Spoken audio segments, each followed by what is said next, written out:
আসসালামু আলাইকুম রহমতুল্লাহ বরকাতু। তো গতকালকের আপনার ভিডিওটা আপলোড করার পরে বেশ কিছু কমেন্টস আসছে। আসলে সময় স্বল্পতার কারণে সব কমেন্টস অ্যান্সার আমি করতে পারি না। ভাবলাম যে এই আপনাদের কমেন্টসের ভিতর থেকে গুরুত্বপূর্ণ কিছু কমেন্টস নিয়ে আজকের একটা ব্লগ সাজাই, তো সেই সুবাদে আজকে ব্লগটা করা। তো যাই হোক, তো এই বছর এই 2 সপ্তাহতে অনেকেই আমাকে জিজ্ঞেস করছেন, ভাই এই শহর থেকে নোল্লা অবস্থা হচ্ছে কিনা, সেই শহর থেকে। ভাই আমি একজন মানুষ, আমি তো এতগুলো আপডেট আমার কাছে নর্মালি কিভাবে আসবে, সত্যি কথা যেটা যেগুলো আসে আমি সবসময় আপনাদের মাঝে এইগুলো শেয়ার করি। তো আমার কাছে আপনার পাদোবার আসছে, কিশোরগঞ্জ থেকে সম্ভবত মোস্তফা জিজ্ঞেস করছিলেন বেশ কয়েকবার যে পাদোবার কোনো আপডেট আছে কিনা। ভাই পাদোবার থেকে আপনার এই 2 সপ্তাহে ইশারে আপনি স্পন্সর প্লাস ডোমেস্টিকের আপনার নুল্লাস্তা বেড়েছে, ভেনিস থেকে আপনি স্পন্সরের নুল্লাস্তা বেড়েছে, সালোনোর থেকে আপনি এগ্রিকালচার এবং স্পন্সর নুল্লাস্তা বেড়েছে, আরএসও থেকে স্পন্সর এবং এগ্রিকালচার নুল্লাস্তা বেড়েছে, তারপর আপনার নাপোলি থেকে কার্তাবুলের স্পন্সর নুল্লাস্তা বের হয়েছে। তো মোটামুটি আপনার মিলানো থেকে বের হয়েছে। তো মোটামুটি সব জায়গা থেকে কম বেশি আপনার বের হচ্ছে না যে, কিন্তু তা না। তো ছোট্ট করে একটা কথা বলা যায়, আপনাদের কাছে বেশ কিছুদিন আগে একটা প্রশ্ন রেখে গেছিলাম যে অনেকেই যারা যখন নুল্লা অবস্থা বের হওয়া শুরু হইলো তখন বলছিল ওই প্রথমে নুলস্তাগুলো নাকি সব ফেক। তো এখন মোটামুটি 1-2 মাস পার 3 মাস পার হয়ে গেছে, যদি সেগুলো ফেক হয়ে থাকে তাহলে 90% 95% তারা কাভার করলো কিভাবে? এই প্রশ্নটা আপনাদের মাঝে থাকলো। এই প্রশ্নটা আবার আপনাদের করে গেলাম। গত একবার করছিলাম যে ফেক নুলস্তা নিয়ে, এবার করতেছে 90% নুলস্তা নিয়ে। যাই হোক, এই বিতর্কটাতে যাবো না আমি। তো আমার কমেন্টসের সেকশন থেকে এক ভাই জিজ্ঞেস করছে যে এই বছরকে আপনার নতুন করে ক্লিক ডে কবে আসতেছে। এর আগেও বেশ কয়েকবার বলছে, ভাইয়া জুলাইয়ের 1 তারিখ থেকে জুলাইয়ের 31 তারিখ পর্যন্ত আমাদের প্রি ফাইল করতে হবে, এবং অক্টোবর 1 তারিখ আপনার ক্লিক ডে। এবং শুধু এইটা ইস্তেজনালে, মানে আপনার ইস্তেজনালটা আপনার সিজনালের শুধু ট্যুরিজম সেক্টরে। অনেকেই বলতেছেন যে এগ্রিকালচার আছে, অনেকে বলতেছেন স্পন্সর আছে। ভাই আপনি স্পন্সর এগ্রিকালচার কিভাবে চেনেন জানি না, কিন্তু এটা আপনার শুধু সিজনালের ট্যুরিজম সেক্টরে, যেটা হতে পারে হোটেল, বার, পাব, এই জাতীয় আপনার ক্ষণস্থায়ী যেগুলো আপনার, সেইগুলোতে আপনি আবেদন করা যাবে। ট্যুরিজমের পুরো সেক্টরটা দেওয়া আছে, আমি এর আগে আপনি দিয়েছিলাম। তো যাই হোক, এবার চলে যায় যে এক ভাই কমেন্টস করছে চমৎকার একটা, যে দেখলাম যে এক মালিকের নাকি 30 জন আবেদন করছে। ভাইয়া 30 জন কেন, সেই মালিকের 40 জন হইতে পারে, এমন কোনো ধরাবাধা নিয়ম নাই। আপনি ভালো করে দেখেন তো, আপনি ইটালিতে যখন কোনো এগ্রিকালচার ফার্মে বা খামারে দেখবেন যে একসঙ্গে 150-200 লোক কাজ করে, কোনো কারণে যদি সেই লোকের 150-200 লোক চলে যায়, কোনো কারণে 50 জন চলে যায়, তাহলে তো সে গভর্নমেন্টের কাছে আবেদন করতে পারে যে আমার 50 জন লোক লাগবে। সেই ক্ষেত্রে গভর্নমেন্ট হয়তো 30 জনের পারমিশন দিল, আনপাল সার্টিফিকেট দিল, আনপাল চাওয়ার পরে 40 জন হইতে পারে। এমন হইতে পারে সেই মালিকের বিজনেস স্পিড আইডিয়া আছে, সে মালিক নিজেই সবগুলো আপনার ক্লিক দিতে আপনার ক্লিক করলো। এমন হইতে পারে সেই মালিক আপনি কোনো একটা উকিলের কাছে দিল, দেখবেন যে জেন্তিলে লেখার পরে আপনার সেই উকিলের একই নাম দেখবেন 30টা আপনার রিসিভ কপিতে, যদি আপনার পরিচিত হয়ে থাকবে 30টার ভিতরে মালিকের নাম একই দেখবেন। এটা খুবই স্বাভাবিক ভাই, এমন কোন ধরাবাধী নিয়ম নাই যে মালিক 3 জন 5 জন 7 জনের বেশি আবেদন করতে পারে। সেই মালিকের যদি বিগত দিনের রেকর্ড ভালো থাকে, তার যদি বাৎসরিক ইনকাম, সেই কোম্পানির যে ইনকামটা সেটা যদি ঠিক থাকে, সব যদি ট্যাক্স সে পে করে থাকে, তাহলে অবশ্যই সে গভর্নমেন্টের কাছে আবেদন করতে পারে। এটার জন্য কোনো প্রকার কোনো রেস্ট্রিকশন নাই। তো আরেক ভাইয়া একটা প্রশ্ন করছে যে আপনার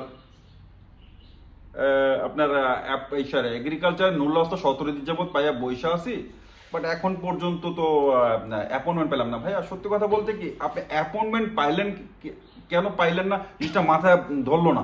এই বছর তো এই সময়টা তো আপনার অ্যাপয়েন্টমেন্ট সিস্টেম না। কেউ যদি কোনো অসাধু সিস্টেমে যদি অ্যাপয়েন্টমেন্ট নিয়ে থাকে আপনাদের জন্য, কারোর জন্য, সেটা তো এটা দায়ভার তো কেউ নেবে না। বাট এই বছর যে গভর্নমেন্ট সিস্টেমটা করছে, ইটালি গভর্নমেন্ট আপনার ভিএফএস গ্লোবাল আমাদের ওয়েব রেজিস্ট্রেশন, আপনাকে ওয়েব রেজিস্ট্রেশন করতে হবে। হয়তো বা একটা সময় আপনার অপেক্ষা করতে হতে পারে। অপেক্ষা করার পরে পে নাও অপশনটা দিবে আপনাকে টাকা পে করার। দেন আপনার পে নাও অপশনটা আসার পরে যখন আপনি টাকাটা পে করবেন, 30 দিনের ভিতরে, কর্মদিবস 30 দিনের ভিতরে আপনার পেপার সাবমিট করতে হবে ভিসার জন্য। এটাই একটা সিম্পল সিস্টেম। বাট অ্যাপয়েন্টমেন্ট তো আসবে না, আপনার কোনো এই বছর কোনো অ্যাপয়েন্টমেন্ট সিস্টেম নাই। আপনি 30 দিনের ভিতরে জমা দিবেন কর্মদিবস, 30 দিন পার হয়ে গেলে সে টাকার মেয়াদটা চলে যাবে, নতুন করে হয়তো বা ওয়েব রেজিস্ট্রেশন করতে হবে। বাট আপনার কোনো অ্যাপয়েন্টমেন্ট সিস্টেম নাই। তবে এটা হইতে পারে যে আপনি হয়তো বা ওয়েব রেজিস্ট্রেশনটা করছেন, হয়তো এটা বলতে চাইছিলেন যে আপনার পেনা অপশনটা এখনো আসে না। হয়তো প্রচুর মানুষ আপনার ওয়েব রেজিস্ট্রেশন করতেছে, প্রচুর নুরস্তা গেছে, বাংলাদেশ নুরস্তা গেছে, হয়তো বা সবাই আবেদন করতেছে, আপনার ওয়েব রেজিস্ট্রেশন করতেছে।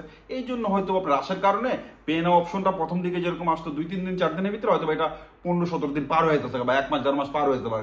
সেই আগের মতন একটা রাশ সৃষ্টি হবে এই বছর দেখেন কম বেশি। কারণ আমাদের বাংলাদেশে তো 1-2-3 মাসে আপনি হয়তো বা কেউ পাবে না। প্রথম দিকে হয়তো কিছু মানুষ পাইছে, হয়তো আস্তে আস্তে যখন আপনার নুল্লাস্তার চাপ বেশি পড়তে থাকবে, তখন এটা গতিটা মন্থর হইতে থাকবো কাজের, এই আর কি।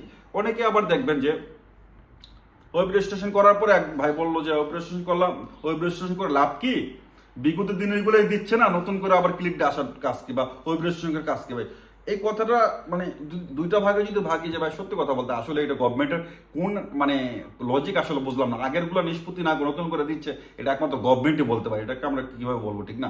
আমরা যা শুনি, আমরা যা দেখি, আমরা যা সাইট থেকে পাই, ইসের থেকে পাই, ওয়েব থেকে পাই, সেগুলো আপনাদের মাঝে শেয়ার করি। বিভিন্ন আপনাদের ওয়েবসাইট আছে, আমাদের এখানে সরকারি ওয়েবসাইটগুলো আছে আপনার, তারপরে আমাদের জানার মতে কাফের থেকে উকিলের মাধ্যমে যেইগুলো আমরা জানি সেগুলো আপনাদের শেয়ার করি। এখন গভর্নমেন্টের সিদ্ধান্ত কেন নতুন করে আবার অক্টোবরে আসতেছে? আরেকটা ব্যাপার যে অনেক ওয়েব রেজিস্ট্রেশন করার পরে লাল ফ্ল্যাগ আসা পড়ে ভাই।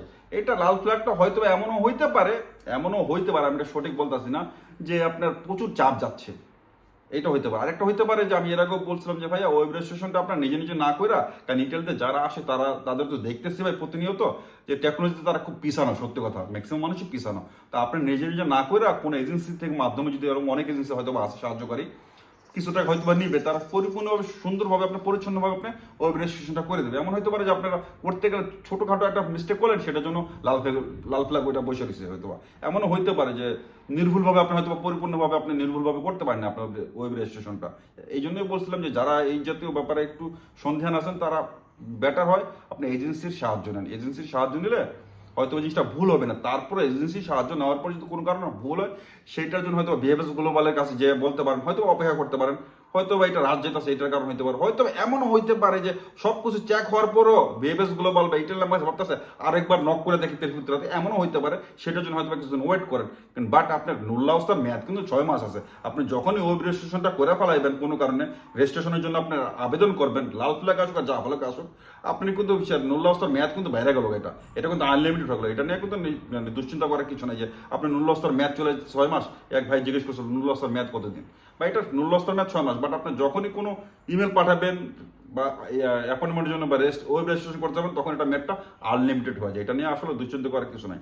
তো আগামীকাল দেখাবো নতুন একটা ব্লগে। আজকে এখান থেকে ভালো থাকবেন। আল্লাহ হাফেজ, চাও চাও, আসসালামু আলাইকুম ওয়া রাহমাতুল্লাহি ওয়া বারাকাতুহু।